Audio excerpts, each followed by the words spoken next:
Muchos creemos que el autocontrol para no llevar a cabo ciertas conductas es algo que solo algunos pueden hacer y que sin eso no podremos cambiar de hábitos. Sin embargo, la ciencia demuestra algo diferente. Y es que de acuerdo con estudios señalados por James Clear en este capítulo, hay ocasiones en las que el ambiente es más importante que el autocontrol. Y para demostrar esto, nos refiere que en 1971, en cierta guerra, se hizo notorio que más del 20% de los soldados de la tropa que estaban al frente en esa zona eran adictos a la heroína, por lo que se comenzaron a implementar sistemas y programas para prevenir el uso de drogas y para que una vez que regresaran a sus países fueran localizados y contaran con herramientas para poder rehabilitarse. Sin embargo, contrario a las creencias de las adicciones, resultó que una vez que regresaban a sus países, solo el 5% de los soldados reincidían en la adicción. Es decir, aproximadamente 9 de cada 10 soldados que habían sido adictos, una vez que regresaban a sus hogares, eliminaron su adicción prácticamente de la noche a la mañana, dejando claro que la creencia de que la adicción a la heroína era una condición permanente e irreversible.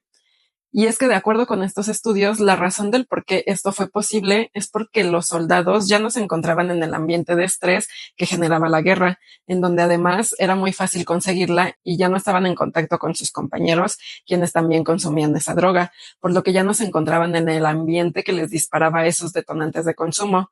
dando como conclusión que cuando el contexto cambia, también cambia el hábito.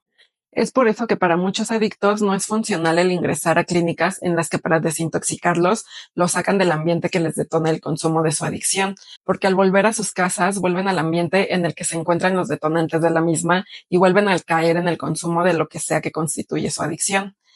Entonces, esto rompe con la creencia que tenemos enraizada culturalmente respecto a que con disciplina resolveremos todos nuestros problemas. Porque a quién no le han dicho cuando queremos eliminar un mal hábito y no lo logramos, que eso se debe a nuestra falta de autocontrol y disciplina.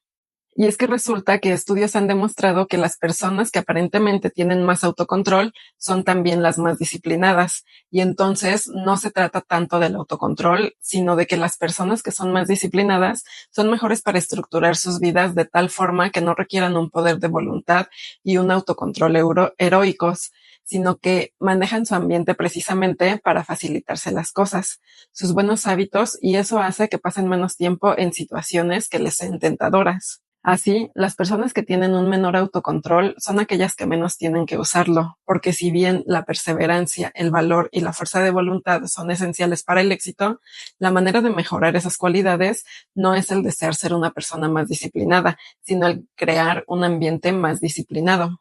Y aunque esto resulte contradictorio, es más creíble cuando tomamos en cuenta lo que ya se ha dicho en capítulos anteriores respecto a lo que sucede cuando un hábito se forma en nuestro cerebro, ya que gracias a que un hábito se ha codificado en la mente, está listo para ser usado en cualquier momento en el que una situación relevante o detonante se presente.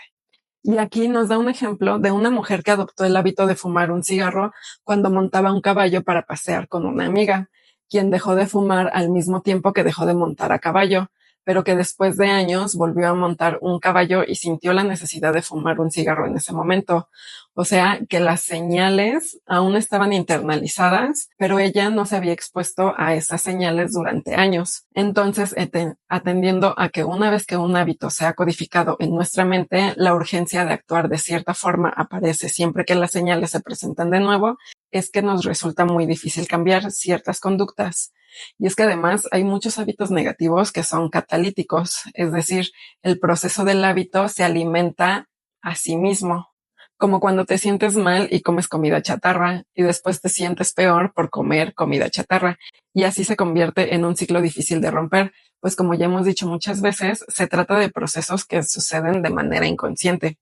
Es por eso que lo recomendable es eliminar los malos hábitos desde su origen, es decir, reducir o eliminar la exposición a la señal que lo causa. Por ejemplo, si el celular nos distrae a la hora de trabajar o de estudiar, lo mejor es apagarlo o dejarlo en otro cuarto, o incluso en un cajón en el que no tengamos a la vista ni que su sonido nos distraiga, aunque sea por ratos. O que, como muchos recomiendan, que si quieres comer mejor, no compres y no tengas en tu cocina muy a la mano comida chatarra. Como podrás notarlo, esto último es la aplicación de la primera ley, el hacerlo obvio, pero invertida. Es decir, en lugar de hacerlo obvio como con los hábitos positivos, hay que hacerlos invisibles o eliminar las señales que nos detonan los hábitos negativos.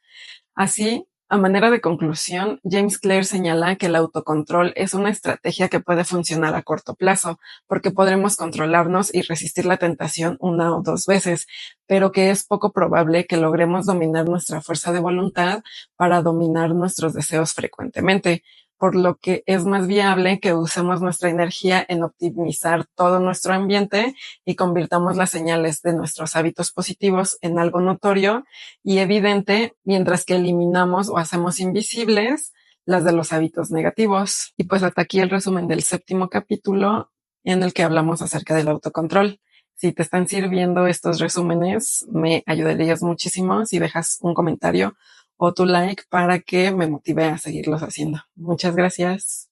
Bye.